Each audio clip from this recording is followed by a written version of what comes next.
నమస్తే, నేను మీ ఈశ్వర్. ఈ6 న్యూస్కి స్వాగతం. వార్తల్లోని ముఖ్య అంశాలు. అసెంబ్లీ నుంచి వెళ్లిపోయిన కేసీఆర్.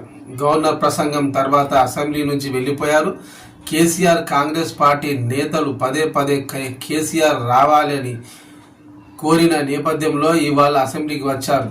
ఇక రేపటి నుంచి రెగ్యులర్గా అసెంబ్లీకి కేసీఆర్ వచ్చే ఛాన్స్ ఉంది. ఇక అటు తెలంగాణ రాష్ట్ర గవర్నర్పై కేటీఆర్ స్పందించారు. తెలంగాణ రాష్ట్ర గవర్నర్ ప్రసంగం గాంధీ భవన్లో ప్రెస్ మీట్ లాగా ఉందని చురకలు అంటించారు.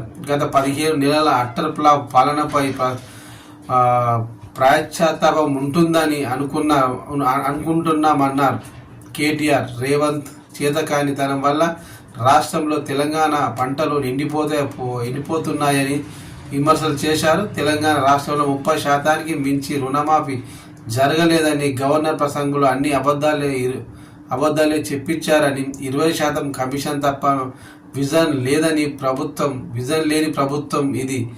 కేసీఆర్ పై కోపంతో మేడిగడ్డకు మరమ్మతులు చేయలేదని ఫైర్ అయ్యారు కేటీఆర్.